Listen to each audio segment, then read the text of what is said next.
friends, welcome back. Thanks for joining me today for another video Sunday school lesson.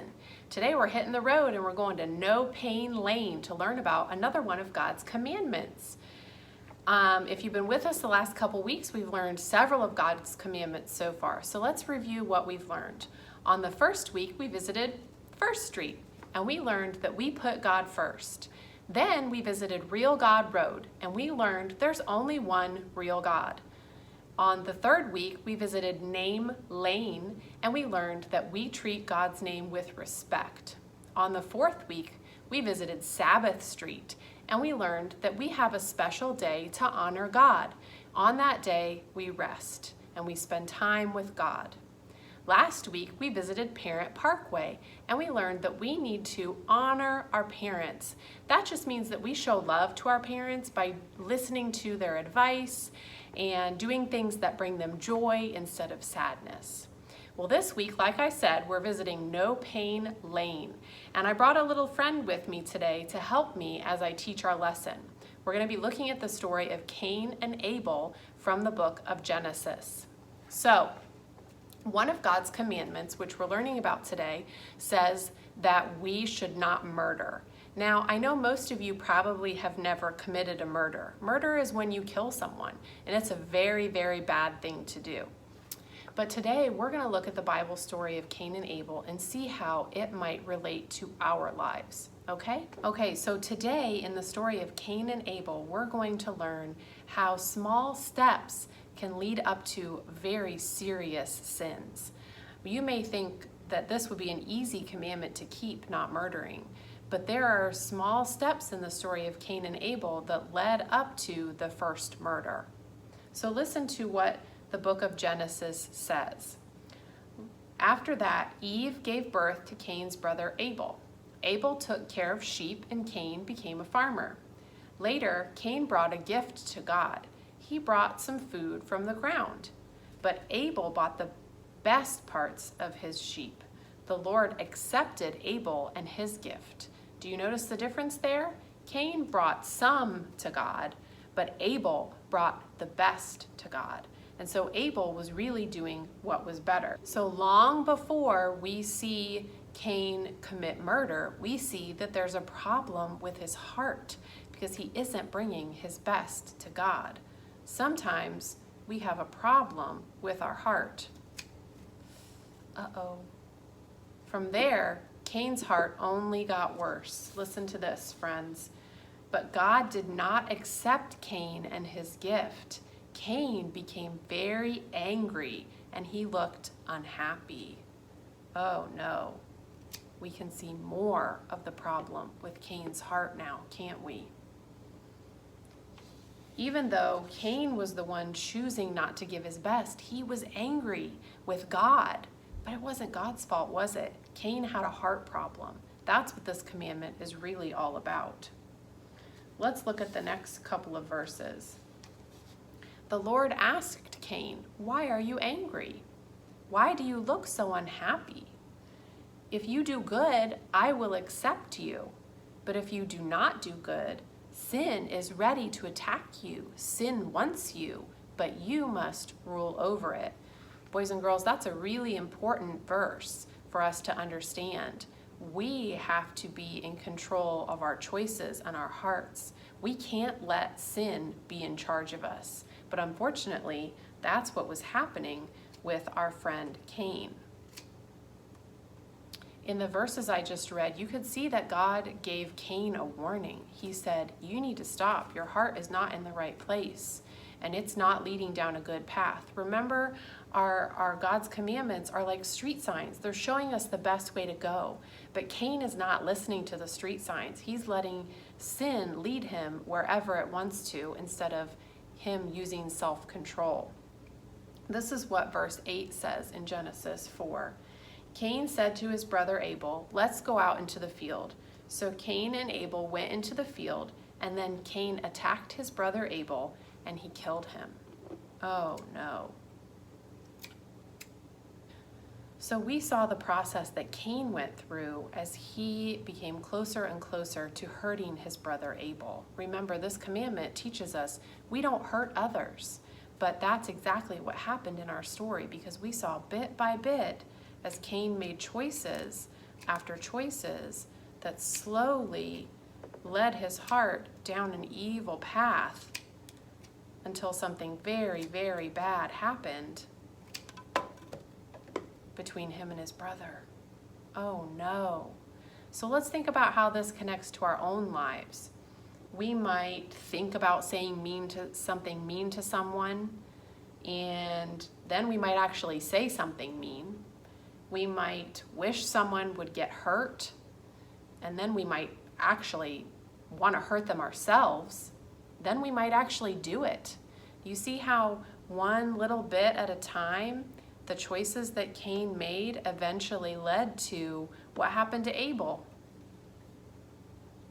He's not in good shape, you guys. And this little picture shows us how our own choices can lead us down the wrong road. That one choice at a time, thinking a mean thought, thinking mean words, saying mean words, maybe making the choice to hurt someone, these can lead us down the path that this commandment does not want us to go down. Remember, no pain lane, God's commandment teaches us we don't hurt others. Next, we're going to look at a Bible verse that comes from the New Testament in Matthew chapter 5. And Jesus is teaching on this commandment that we're learning about today that says, you shall not murder. And this is what he says. You have heard that it was said to our people long ago, you must not murder anyone. But I tell you, if you are angry with your brother, you will be judged. And if you say bad things about your brother, you will be judged. And if you call your brother a fool, then you will be in danger of the fire of hell. Wow, that takes it a lot further than you should not murder. This verse tells us that even if we feel anger in our hearts, that's kind of like breaking this commandment because we want something bad to happen to someone else. Has anybody ever experienced anger like this? I know I have sometimes. Sometimes our feelings can be so hard to control, you guys. It can be really hard to say, no, I'm not going to let my anger be in charge. I'm going to be in charge. But when we make one little choice after one little choice, we can see what happens. You see, murdering isn't just killing someone. The path to murder begins with a heart that's not committed to God. It begins one little choice at a time, one little piece of yarn at a time, cut until our friend fell. And it's the same thing in our hearts, one little choice at a time. That's how murder happens, when we make one bad choice after another towards others, because our hearts aren't fully committed to doing what God says. So when you feel angry, I want you guys to remember this commandment, that we don't hurt others. I want you to remember that God created that person that you're angry with, and God loves that person. So if you get angry at your brother or your sister or your mom or your dad or a friend, I want you to remember God loves that person, and God does not want that person to be hurt. And you need to make choices towards love and forgiveness and not towards anger, the way that Cain did. So the next time that you feel angry and you feel like hurting someone with your words or with your thoughts or with your actions, I want you to remember these little choices, these little pieces of yarn. I want you to remember what happens as we make one bad choice after another. I want you to remember this commandment that we don't hurt others. And you can always ask God to help you see that person the way that He sees them.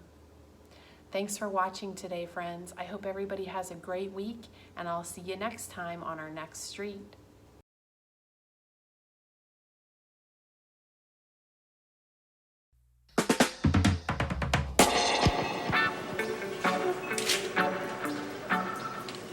Oh, maybe today's the day someone will pick me. Fresh broccoli here. Oh, hey, I'm high in nutrients and fiber. Ma'am, do you need some broccoli? I'm great with hummus. Sir, have you had any vegetables lately? I'm a great source of vitamin C. Ooh, pick me. Oh yeah, someone chose me. Woohoo, we're going home. Oh, these people are nice. Hey, you guys excited? Hey, anyone else talk back here? Ice cream? Pretzels? Anything to say? Peanuts, you guys can talk, right? No? Okay, just me. Guess I'll just talk to myself.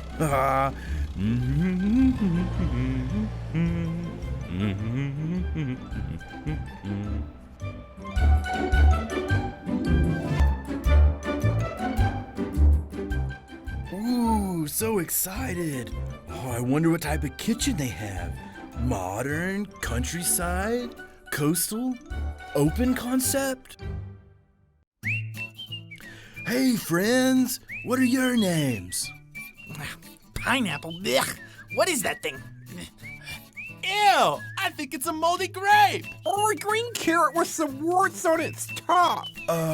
I can totally hear you guys, and I'm Broccoli. Haha, Broccoli, what a dumb name.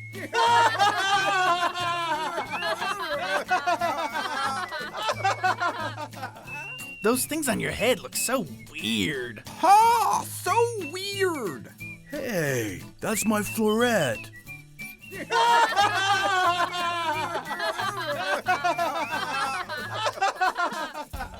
Get out of the basket, weirdo. Oh, ow, oh, oh man. Oh. What are you fruits doing? Don't you know how much it hurts to be teased and bullied? Poor Broccoli just wants to make friends, and you're being so mean. Have you forgotten that we don't hurt others?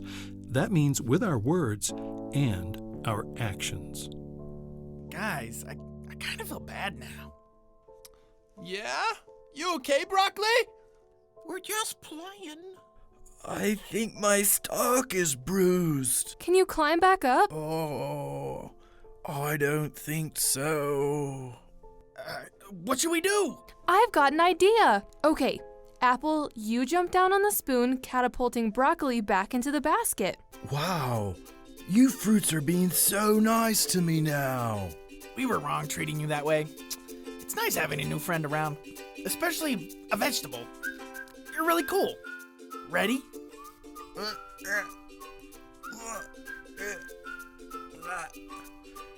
Ready? 3, 2, 1, here I go!